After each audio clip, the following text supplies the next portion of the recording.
Greetings, film freaks. We are the Podcorn Kernels. Join us as we discuss the hard and often indigestible truths that are at the center of the fluffy and delicious world of cinema.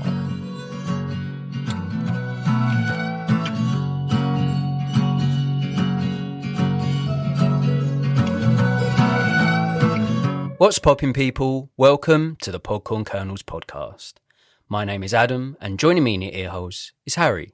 Say hello, Harry. Oh, mate, I wish you could have met her. Have you ever had a New York deli pastrami sandwich?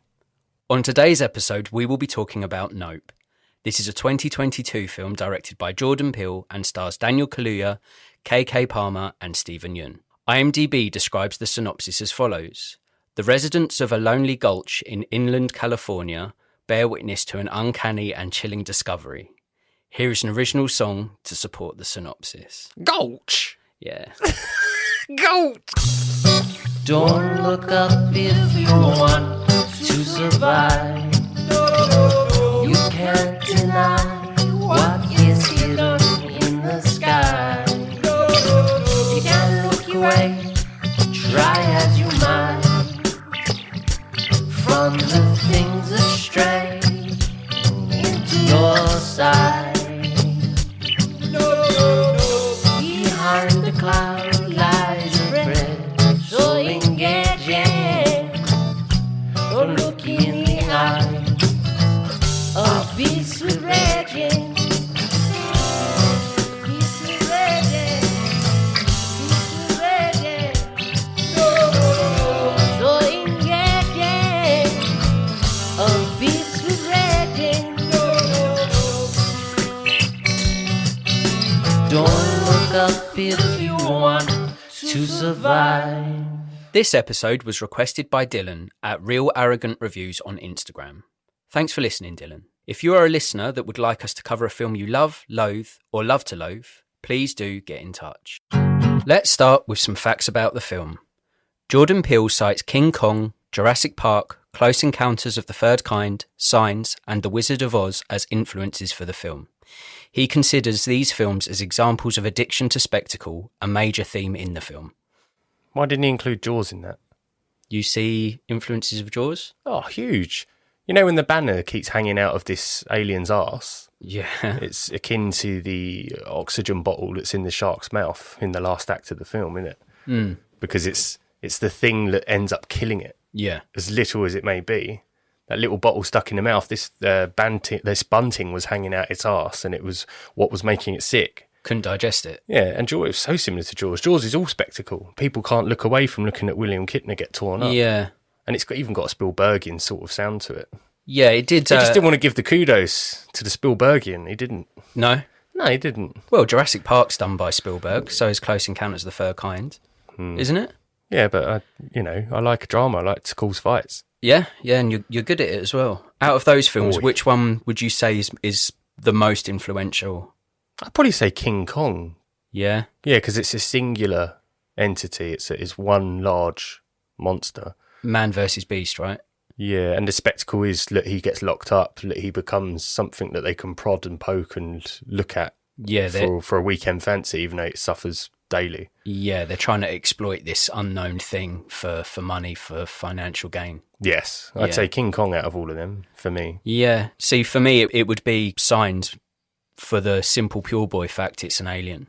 So when I read it, I was like, Signs, but you're right, there's so much more to it than it just being an alien threat. Signs doesn't have like a deep social commentary, does it, about Yeah. surveillance culture? Yeah. It doesn't have that. Signs is about a guy finding his faith, Yeah. which is a very overdone plot. But so where Signs pips this film for me is that it is genuinely more scary because, again, less is more. So having the not little, but these aliens, you don't see the ships in Signs. You Yeah. don't see their technology. All you see is these grey skin-like creatures. Yeah. You see an arm or a leg here and there. It builds fear quicker, doesn't it?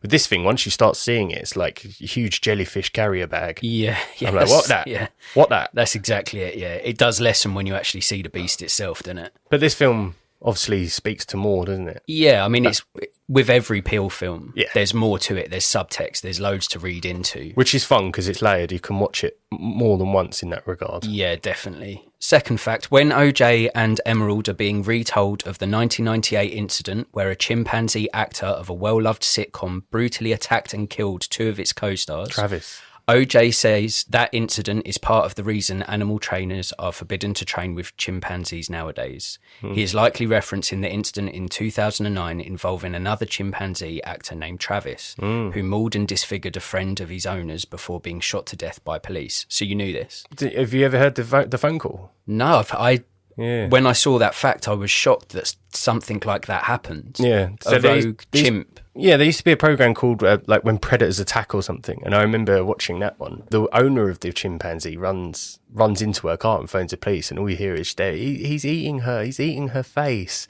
Charla Nash is the woman who actually had her face eaten. Jesus. And I implore anyone to go and look at what a chimpanzee can do to someone, and then think about domesticating and having them as pets. Yeah. It is unreal. They're 4 times stronger than men.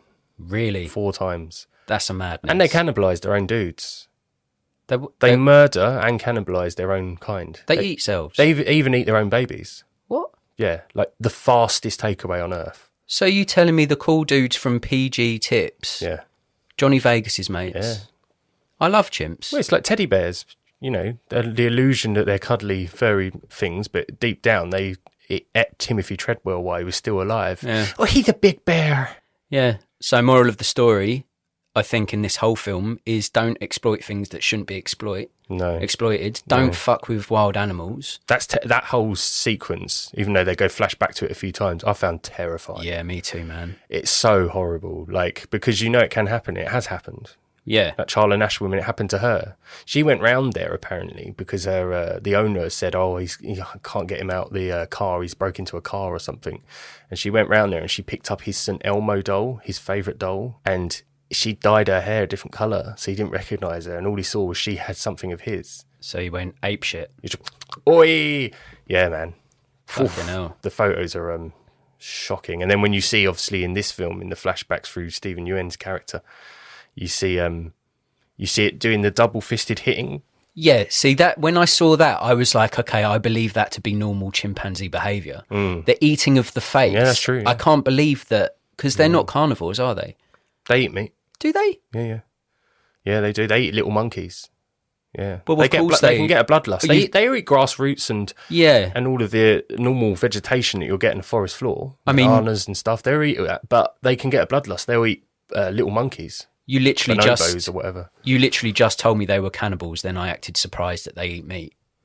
You've already informed. Yeah, they eat the enemy as well. Like if they're trading off territories and they kill one, they'll eat it because it's a waste of food. You got to respect them for that. Yeah, they're not wasteful. It's hard for us because we see our heritage. Well, some humans that believe in Darwinism see our heritage in apes and chimpanzees. Evolution. Yeah, so we're sort of like, we're only a certain percentage of DNA away from eating our own babies. Oh man, there's early evidence, a couple of 100,000 years ago, go back that the tops of human skulls were found in caves, and the only thing we would eat before we used to cook food was the brain because it was the tastiest part of the human body. So cannibalism, cannibalism was in humans was a real thing, and they'd eat the tasty part of the brain in the skull, and they found all that evidence in burial sites and stuff. Couldn't have been a vegan then. Woof. Final fact, Jordan Peele said he wrote the script at a time when we were a little bit worried about the future of cinema. I feels that. So the first thing I knew is I wanted to create a spectacle. I wanted to create something that the audience would have to come and see. Do you think he was successful in his endeavours? It definitely feels like it was made with lots in mind. I don't think he had singular vision. I think as he was writing it, he wanted it to be huge and differentiating and taking alternate paths constantly. Yeah. Like the Goldie thing, you could say didn't need to be in the whole film at all.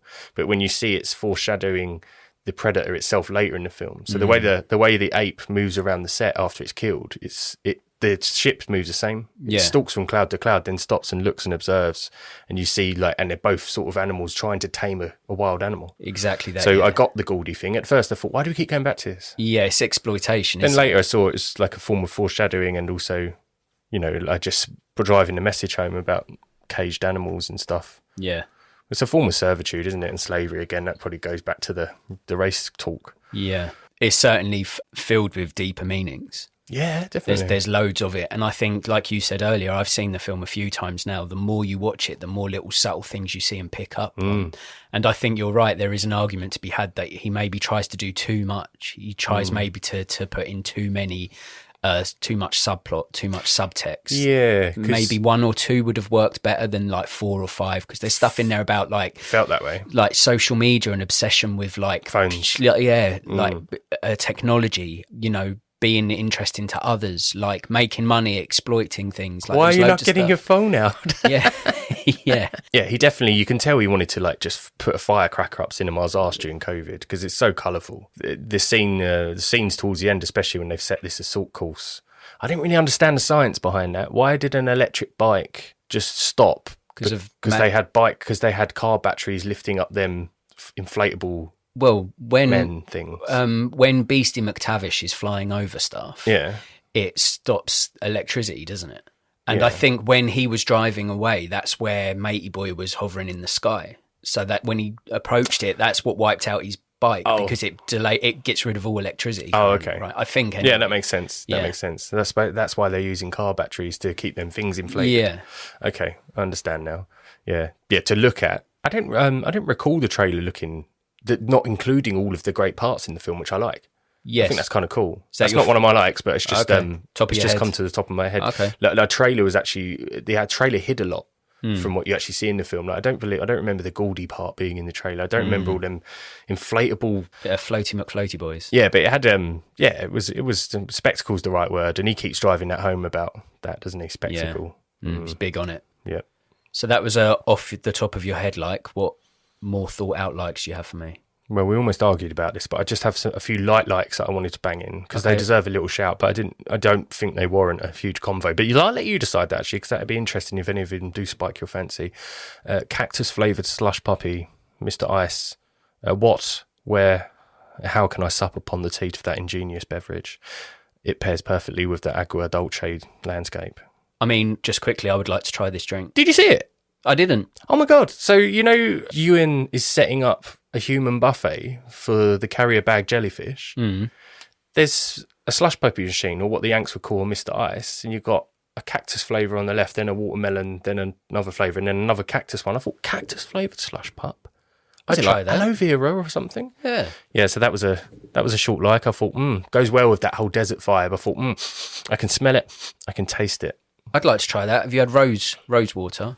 I've had rose harissa chicken.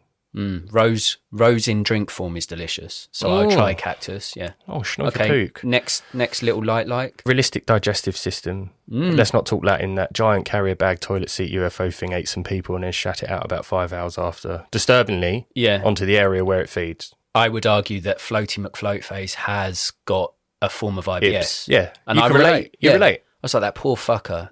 He wheat in there. You don't shit where you eat. No, you don't. What's he doing? You're going to shat on the house that's been feeding him for years. Yeah, but he can just fuck off anywhere he likes, can't he? Sexy jellyfish. Third one, TMZ reporters scream when he goes flying off the electric bike and his yelp echoes around the hills. I rewound it 4 times. See, I swear to you, on my mother's life, you knew. When I heard that scream, I was like, that's going to be a like. Yeah. Because you're a big fan of a yelp. Oh, it's one of the best. It's a great yelp. Yeah, I still want to do that. The greatest screams in cinema history. Oh, I think that deserves to be in a top 20 at least. Little 20-minute episode, 10 minutes each. We just put forward our case about the greatest screams in cinema history. Yeah. Final little Walk On by Dionne Warwick is in my top 20 songs of all time, and it appears early in the film. Great song. Boom. Okay, heavy light. Rolling Vistas and Summer Air, baby. Hoyt van Hoytamer, the cinematographer behind Dunkirk, Interstellar, and Let the Right One In. Boom. Looks great. Oh, he did this one, yeah. Oh, fair He's worked with Nolan twice and did Let the Right One in 2008. Oh, cool. Yeah, man. Amazing. Shot in 1.431 aspect ratio, specially created for IMAX. Enabled the vast landscape, UFO imagery, and horse riding scenes to show 40% more than you could usually. That's wonderful. Just looks amazing. It does. Looks amazing. And you think of them films. Think of Interstellar, Dunkirk, Let the Right One In, and now this, how good it looks. I mean, he's big boy up and coming. Yeah. Well, not up and coming, he's done it. Yeah. But just like, when I see his name now, Dutch dude, I believe. Yeah. I'm just like, yes. You look forward to it because you know Mega. he's a classy cinematographer. straight on early on, I was just like, oh, that looks amazing. Yeah. I just wanted to be there because it's got that cowboy feel to it, but also at the same time, I'm pining for other at the moment. I want to be away from here. I don't want to be in England, Surrey. I want to be away from current events, and I just want to be in this little desert land, riding a horse, making a fire. Drinking aloe. No, not aloe, cactus slush. Aloe cactus. Aloe cactus. Oi. Aloe cactus. Oh, yeah. man. And just looking at the stars, untouched by light pollution. I love it. Yep. Heavy like, I love the allegory or subtext that runs throughout the film about that whole surveillance culture. Yeah. Everything needs to be filmed or captured on camera to be lauded or believed. Yeah. And it annoys me because we've talked about it a lot with that whole, like the press getting in your face and stuff.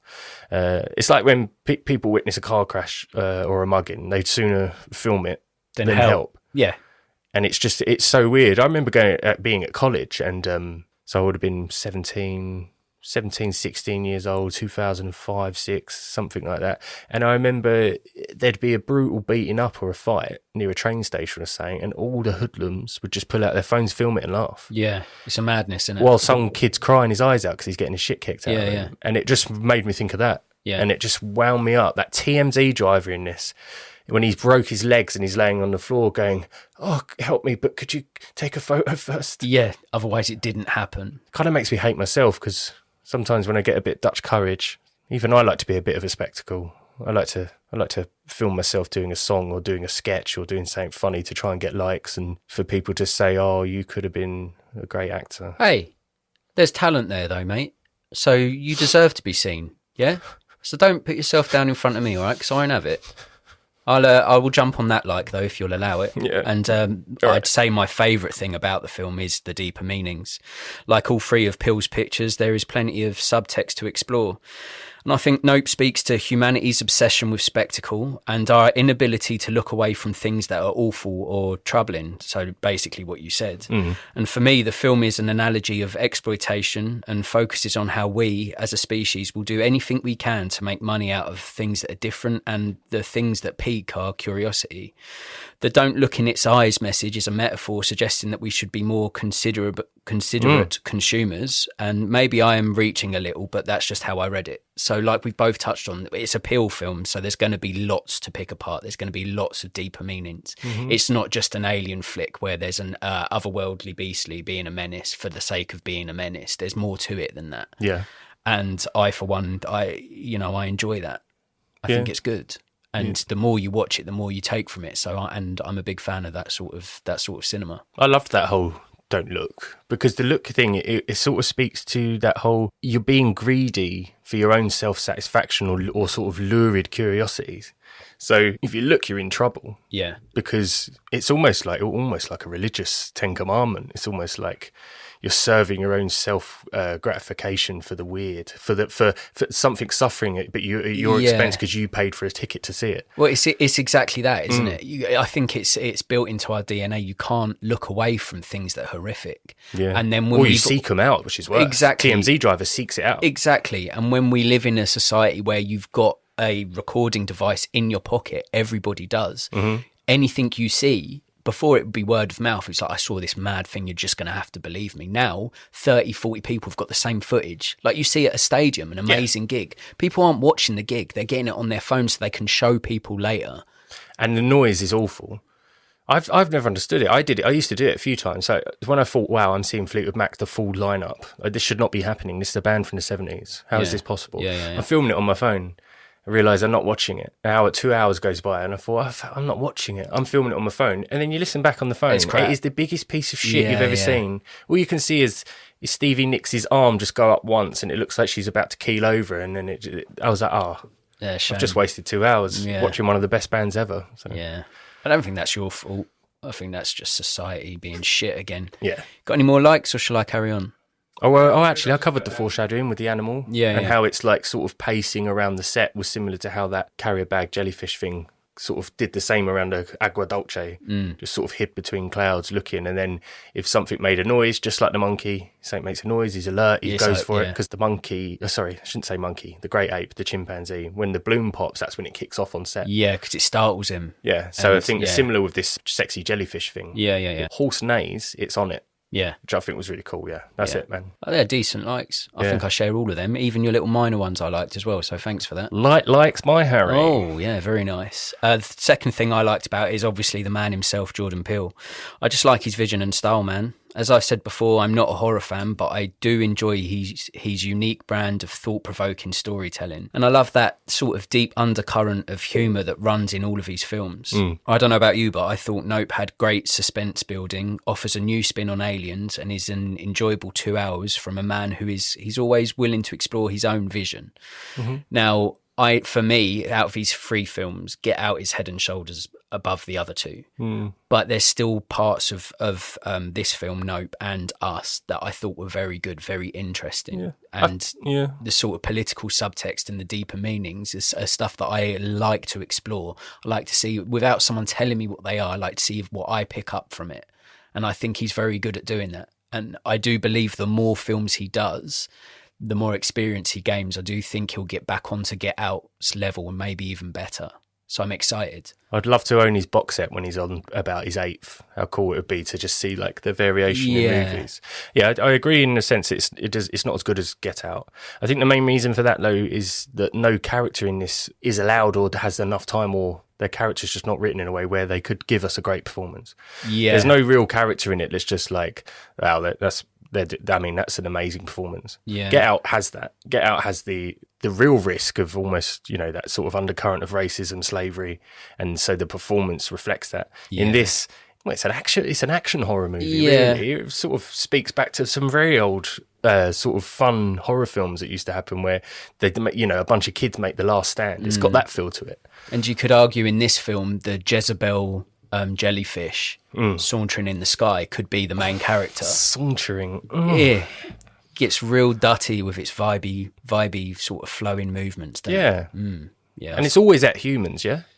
What do you mean? Well, because Keith David took a coin in the head, so I assume it had already eaten humans before. Yeah, and I think it munches on horses as well, because that's what Stephen Yeun's character does. He offers it horses to munch on as a way to exploit it. So it's like a deal. It's like, I feed you horse, you make me money because people can see you in your glory. So he learnt nothing from his experience of Goldie the chimp. Well, no, he learnt that people are fascinated by it. So it sells because people are fascinated by his story, what he went through with Gordy. And he's like, you know what, that was horrific. I watched him maul a little girl. Instead of like being more sensitive to the matter and staying away from that shit, I'm going to try and be the one that exploits it because people are fascinated by it. It's so dirt. Yeah. Final thing I liked about it is Michael Wincott's voice. Oh, he's excellent. I know it might be an odd thing to flag as a favourite in a film that I mostly enjoyed, but his vocal quality, man, is immense. Yeah. He doesn't have a huge role in the film, and he's pretty generic as a cinematographer that is in love with himself. But his voice is one I want to hear a lot more of. Gritty, gruff, and it reminds me a little of Leonard Cohen. Just every time he spoke, man, I was like, you know what? I'm going to start smoking 40 a day so I can sound like that. It's just so deep. Remember Prince of Thieves? Why a spoon, cousin? Yeah. Because it's dull, it'll hurt more. I just like that vocal quality to his voice, man. I just think it's so cool. He's wicked. Like he could be dressed up in a bin liner and speak, and I'd be like, you sound so cool, man. Like you're so cool. When I was watching it, I pointed at the screen, kind of like DiCaprio in Once Upon a Time. I was like... Yeah, because I was like, he's Scatman. Yeah. And partner went, what do you mean? I went, he's Scatman. Yeah, I was like, he's going to spend the whole film getting to the end to die. Yeah, yeah. That's why he there. Called it. Yeah. I'd be cool with that footage that he did take going up into the mouth. The impossible shot, they called it. During the golden hour, which we spoke about recently. Yes. It's that optimum time. This is a big homage to cinema, this film. Yeah, and I like that. Like Licorice Pizza in a way. It's just a homage to film. Yes. More than anything. Yeah, I'd be cool to see that shot. The one that so someone finds it. He laid enough groundwork to set a sequel. I'd like to see that shot too, and I would love to see it like, films now do that thing where it's like a post-trailer, a post-credit like scene or something. Oh yeah. Like right at the end or something, you just saw that footage going in the mouth and coming out and stuff, just as a little Easter egg for people that stuck around. I'd quite like to see that. Yeah, it'd be cool, yeah. Yeah, so what didn't you like about Nope? Nope. The word and title of the film is used in the film more than once. That's another thing, as well as the yelp off the bike. I was like, he's not going to like the fact that they say nope. I've said it before and I'll say it again, but no one will listen because I am of no consequence. But yeah, he should have named it Little Green Men like he said he was going to, because then he could have screwed his audience over. So many people would have gone to watch it for the spectacle of Little Green Men, and he got the last laugh. It weren't a green man. Sexy jellyfish, carrier bag. Yeah. Jezebel, what did you call her? Yeah, Jezebel jellyfish. Sauntering through the Dolce. Mm-hmm. Oh, schnook. Yeah. Yeah, I don't like it. But I think he might do it in all his films. Do they say us in Us? I imagine it's such a common word, us. Mm. Like, I'm sure they would have said it, but probably not like said us and looked at the camera and gone, Yeah. It wasn't once, though. It was more than once. And it wasn't said like, do you want a burger? No. It was said for effect to nod to the film. See, I kind of liked it because in so many of these sorts of films, like they're in a dark house and they keep looking further and going in. My reaction would be, nope, I'm out. So I did kind of like that because I would see anything and be like, nope. Well, lots of comedians have spoke about that, haven't they? They said it's always the dumbass white people that end up going, let's split up and check this house out. And they always say, like, it would be the black guy that hands back and goes, nope. Yeah, I'm out. Yeah. Yeah. Which is a great, I mean, it is comical, but I just don't name the film Nope. Yeah. Use the word nope in its best for that effect, exactly that effect. But maybe name it something different. Yeah. What's nope spelt backwards? Epon. That would have been shit. That sounds like an Apple device. Yeah. No, not Epon. Okay. He did want to name it Little Green Men, and I thought that would have been a great red herring or ruse with his audience. People like, it was called Little Green Men. Look at this things like UFOs, and they never get to see the Little Green Men. I'd called it Intruders of the Gulch. You should never be naming films. Intruders of the Gulch. Just came up, man. That just sounds like a Boogie Nights sequel. Intruders of the Gulch. What, with John C. Reilly Klingoned up, just heading headfirst into the biggest gulch ever. What else didn't you like about the film? Keke Palmer's character. Oh, it was gimmicky, almost scary movie-esque in her role as Emerald. It was too extrovert. It was too much. Just chill. Not likeable, not believable character. I didn't believe that she'd grown up on a ranch. No. Like, she was like a wasp in a room for me. Yeah, irritating. Like, I was trying to just watch the film, and I just found her like, she was like a wasp. Yeah. Even her entrance into the film, it was this very high energy. Yeah. Sort of, I don't know what you call it, almost like musical theatre performance when she first came into the scene. Yeah. Like, he's nervous around the horse. He doesn't want to be there. His dad did all of this work with Hayward horses in Hollywood. And then he's waiting for her, and she turns up, and it's all this like, it's like this almost Greatest Showman performance. Yeah, she's sort of almost a salesperson. Yeah. I think maybe she was there to offer contrast to Daniel Kaluuya's character OJ, because he's quite reserved. He's quite sensible, quiet, thoughtful, considerate, all these things, and she's the polar opposite. So I'd maybe that's why.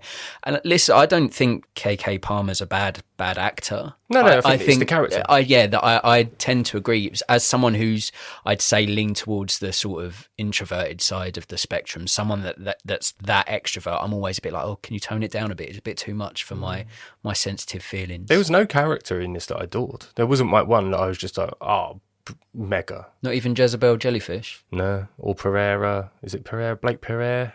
Yeah. Played Brandon Pereira. Played the Fry electrical guy. Yeah. There was no one like... It was just an ensemble for me, but to see Daniel Kaluuya in Get Out give such an excellent performance and show so many skills and layers to himself, to seeing him sort of, not grumpy, but unenthusiastic. Yeah. In almost every part of it. I think I tend to agree. I didn't think about it until you said it earlier, but it is more of an ensemble piece where it is an action sci-fi. So you're right, there's not an awful lot of character development. You're sort of just watching these people deal with this otherworldly threat and adapt and survive against I think he achieved what he wanted then, didn't he? He wanted a summer spectacle to try and help cinema get back on its feet. I'd say he's largely successful in his endeavours, Any more dislikes, or is that you done? I wish the film was about Goldie and the character Ricky Park moving into adulthood with the trauma he carries from the awful mauling and killing he witnessed on the set of a TV programme. Yeah. It's the better plot, and could still cover all the subject matters within Nope. The first respectful, twisted morals, hunger for fame through any means possible. It's the better story, and the PTSD segments could be terrifying dreams. That's what I was thinking of, like apes like approaching your bed at night and just going, call it The Danger of Trying to Dress a Chimp in Dad's Sunday Best. That's a good name. Yeah. I like that name. I would have gone Gorgie and the Gulch. Oh, that is Megs. I have to have Gulch. What was the first one? What? The first use of the Gulch. So Gordy and the Gulch could be the first. What was you said something else just a minute ago? Gulch. Oh, based. I can't even remember. John C. Reilly in the Gulch. Yeah. Oh no, that was my input. I can't even remember what it was. Last dislike, as UFO scare movies go, for me it's far behind Signs. Yeah. In terms of what it did for me scare-wise. Even Fire in the Sky, which isn't... It had the budget of a true movie, but the actual alien scenes and the speaking of abduction was terrifying in that film. But that wasn't its full intention. It wasn't just to be a scary UFO movie. Like we said, it had lots of subtext, lots of allegory. Yeah. So it's a moot point, or a nay notion, if you will. Oh, hello, Nay Notion. Nay notion. Big fan of that. I don't think anyone's ever done it. Pattern it. Mood point's huge, but nay motion, nay notion. Nay Notion. And in a film, Nope, where it's horse heavy. Oh, Yeah, Nay Oh, Notion. dude. Big fan. So I'll go on to my negatives now. Yeah. After your Nay Notion. I Yeah. like that. And the big dislike for me is the alien design and reveal. oh, Nope had me fully gripped by an unknown space oddity causing mischief. But when the look of the floating nasty was revealed, it looked like two things. Number one, when it was hovering over its prey, it looked like an eye from a Simpsons character. Then, when it revealed its full body, it looked like an odd origami octopus with a fabulous Victorian dress/cape. yeah, I don't get that. Yeah, the look of it took me out of the film a little bit, and the fact it was defeated by an inflatable cowboy was a little disappointing. Like, How thick is this alien? Like, it's survived so long and hunted the way it has, but it keeps getting defeated by balloons. but I think that I did like that about it, because it wasn't necessarily intelligent otherworld being. It was that, like Daniel Kaluuya's character OJ says, it's an animal, it's territorial, so it's not necessarily there. It's not really advanced in terms of intelligence and I think it's to do with technology. global warming and pollution. Like, it keeps getting killed by unnecessary Plastics. celebratory plastics. There's another thing. Add it to the list of subtext. Plastic balloons. Yeah, I reckon it could be. bunting, celebrating things that aren't worthy of celebration. And how humanity are fucking up animals and the wildlife. Yeah, add that to the list. Oi. Well done. I That's didn't a good know I was one. writing one, but I'll continue writing that list. Yeah, that's good, man. Another thing I didn't like about it, and it's something that runs a lot in these sort of films, and it's just the level of acceptance. Like, I'm always bothered at how characters in a film like Nope are so quick to adapt to the batshit crazy I'm with you, circumstances 100%. they are facing. Like, I lose my shit if plans are changed by 15 minutes. But in this film and films like this, the dad is killed by an alien shitting out shrapnel, and the remaining characters are pretty quick to accept it and just adapt to it. Not enough freak out time. Yeah. I would lose my head for years. I'd be in a psychiatric ward going, look what happened. This is absolutely mental. And it wasn't a lone coin. There was a key in the horse's arse as well. Yeah. Amongst oaths of other detritus and debris everywhere. Yeah. It winds me up as well. I hate that shit. I hate it when people adapt to something that's supposed to be so alien Yeah. Oh. so quickly. Yeah. And it always grates on me. Like, from the time they realise, there's something in that cloud, to their time of going, we're going to exploit it to make money.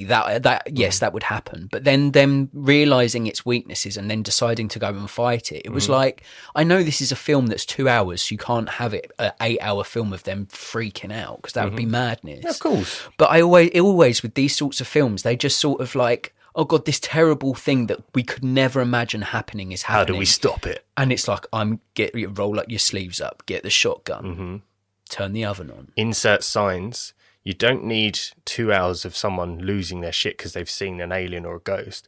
All you need is Joaquin Phoenix in a cupboard, witnessing CCTV footage of an alien walk across a kid's birthday party, and his reaction is enough for you to realise this is a shocking change in his normal life. Boom. Yeah, because I saw that recently, and that little glimpse, glimpse of green alien little man looking at the camera.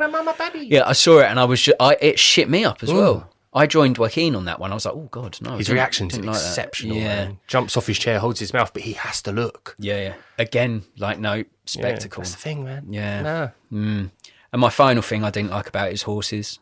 You don't like horses? I just don't like them, mate. They're huge dog cars that have eyes too far apart.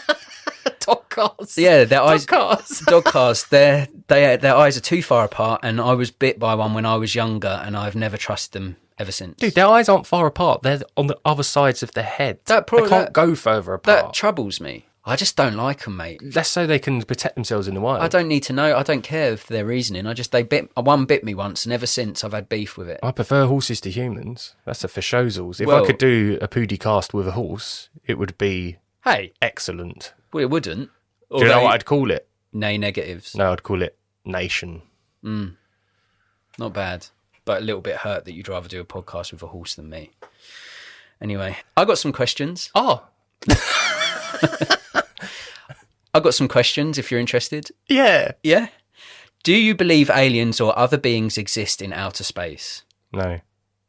At all? No. Okay. I thought there'd be more conversation on that.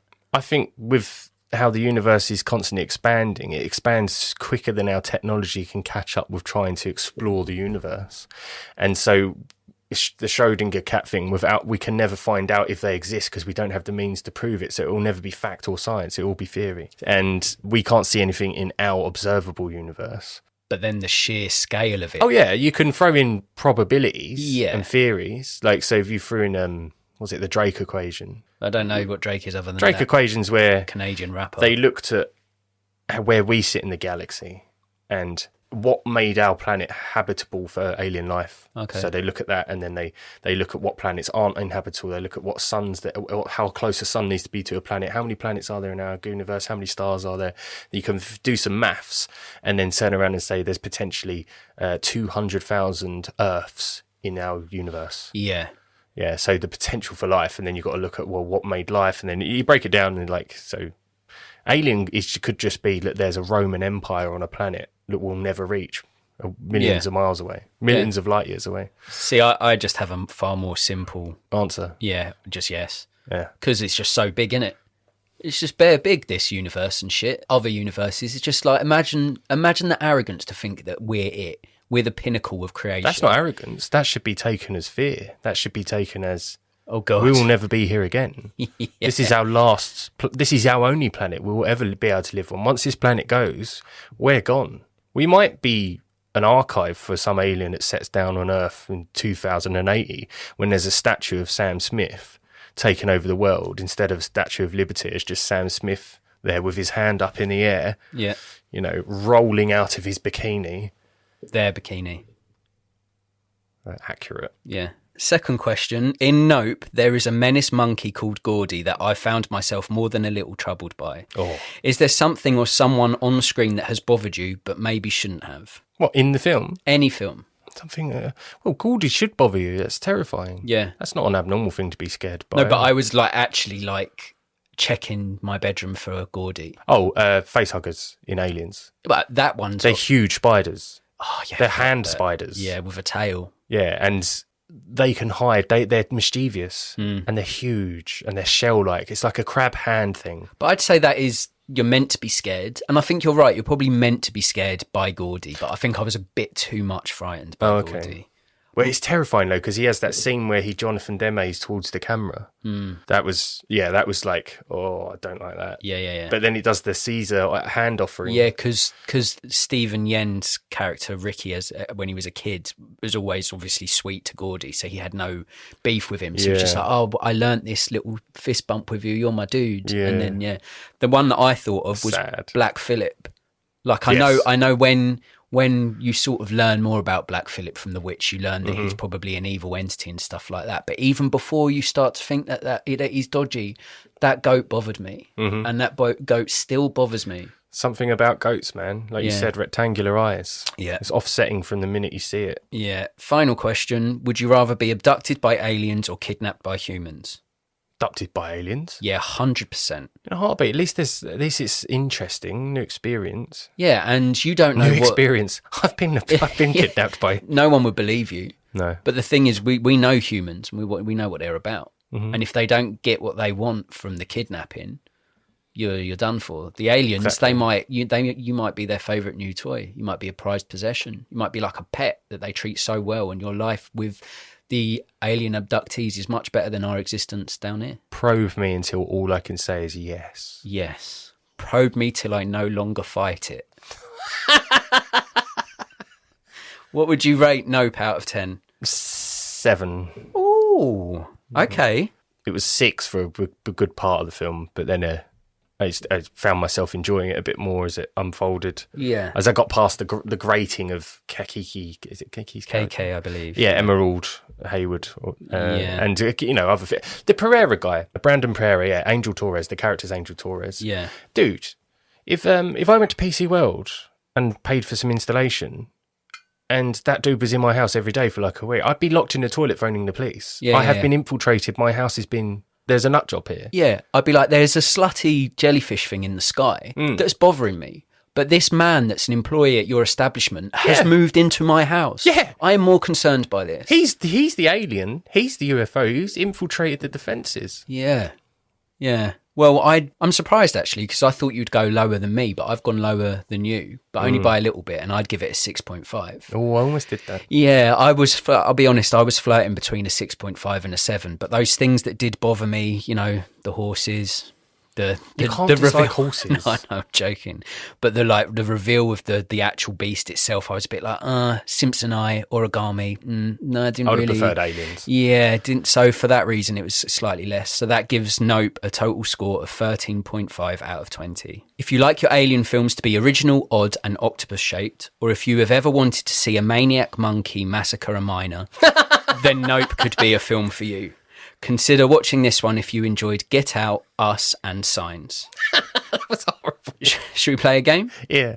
The game in question is What the Plot, where the rules are simple and the results quite the opposite. Harry will conceive an original idea from his big and beautiful brain and give birth to a plot. It is then down to me to nurture this thought by providing a film title, genre, cast, and anything else I can think of to raise this brainchild into a fully functioning film concept. Over to you, Harry. Oh, God. We can't do the lion one, can we? It's too hard. It's that Goldwyn Mayer. What, the lion? The lion at the start. That was That's awful. it. No, that was quite good. No,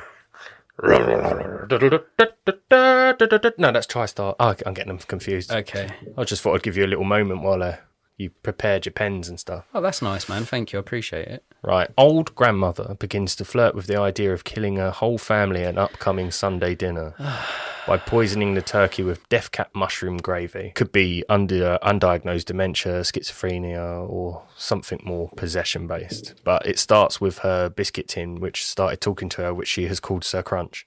Right. Okay. So, yeah, it's a biscuit tin. So it could be dementia, it could be, but it also could have that, I don't know, possession sort of thing going on. Sorry, what's the tin called? Sir Crunch. Sir Crunch. It's a biscuit tin. She just started talking to her. This is not funny. I mean, it sounds kind of funny. He's telling her to kill the pigs that eat your food and pollute your toilet with their ungrateful feces. Feed me your friend, give me your love. Sorry. You have spawned evil onto this world, Martha White. Now you must take them back. Take them back to your womb and keep them there. So she poisons her children, husband, grandchildren, sister, and even the dog. But she forgot about Linda. Linda was her daughter and is her daughter-in-law, and Linda is running late. Oi! It almost sounded like a trailer in itself. How about that? So everyone dies except Linda. Well, she's snuffed her whole family. Well, and just forgot Linda wasn't there. Linda was running late. Right. And then she realises what it's like. There's grandchildren, children, a brother, a sister, and a dog or something there.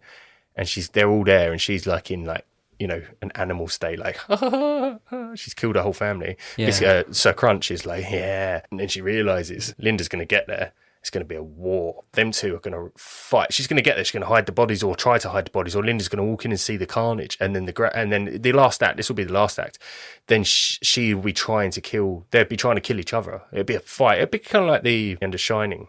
Okay. Chase and survive, and then becomes a fight. So it's your basic evil biscuit tin film. Yeah. Really? Which, your classic. I know it's been done a lot. Yeah. With the biscuit tins talking. Yeah. But I think that it's time for a revamp, I mean, look at Nolan remakes Batman.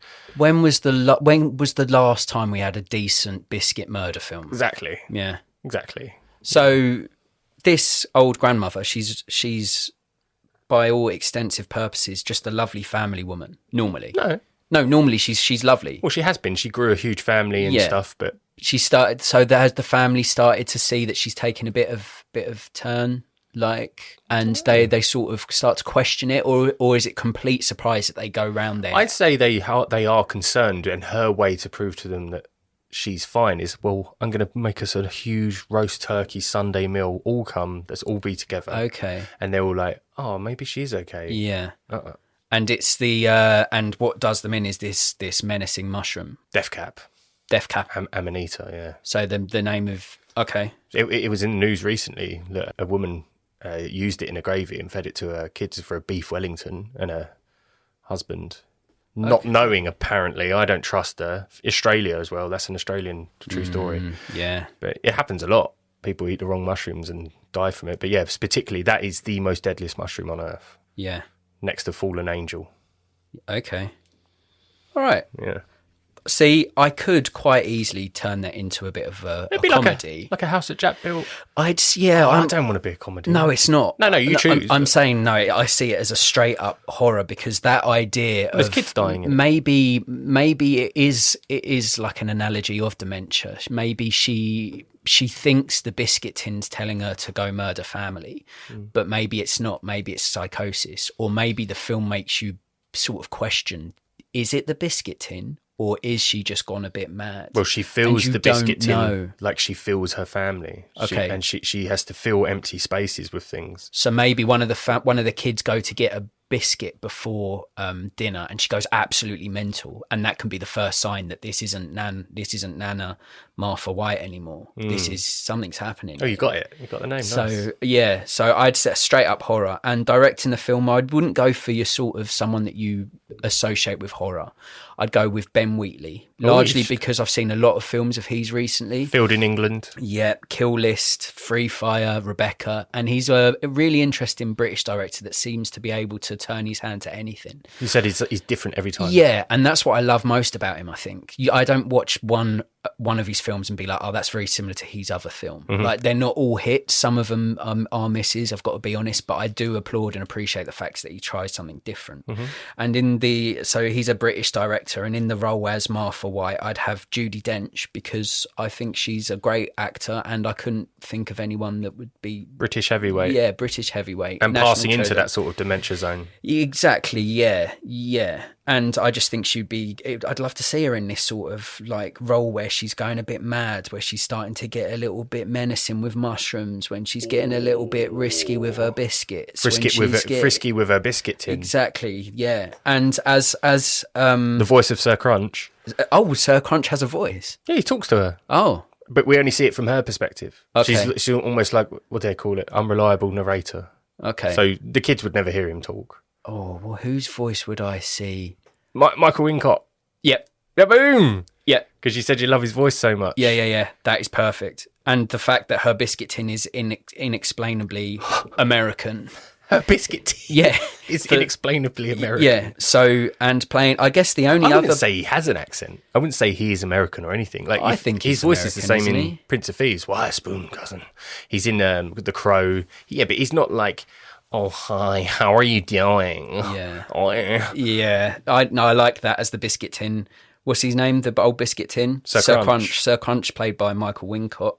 Martha White, played by Judi Dench. And Linda. That's her daughter-in-law. Daughter-in-law. So someone that's got a bit about her, a bit of savvy. Yeah. Emma Thompson. Yeah. I just like her. Yeah, I suppose you could make it. Yeah, she's not far off the age of Judi Dench, though. Oh, are you sure, mate? I'm quite sure. There's got to be a good 20 years diff in between that. I think's this. Yeah. We'll have to check, but that's what I'm going with. Okay, I saw a younger fighting an older, but I'm happy with Thompson. I could watch her. Yeah. Yeah, man. Just watched her in Matilda. She was excellent. Yeah, she is. Trunchbull. She is excellent. So it'd be a Ben Wheatley horror film with Judi Dench as Martha White, Emma Thompson as Auntie Linda, and Michael Wincott as Sir Crunch. No. And I'd call the film Dinner, Death Caps and Digestives. Oh my God.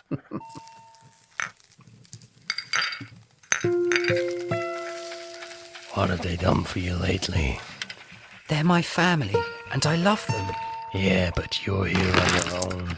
You're a pensioner. They come to visit when you offer to feed them. I'm their mother. It is my job to feed them. You sit in this house on your own. You're lonely. You're miserable.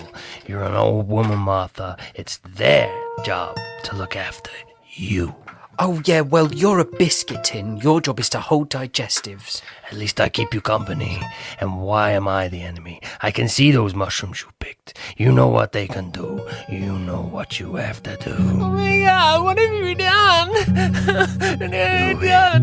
You killed them all.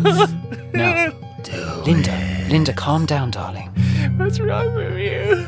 Just listen to me. It wasn't me, sweetheart. What? Who did it? Sir Crunch. Who the fuck's Sir Crunch? He made me do it. Who the fuck is Sir Crunch?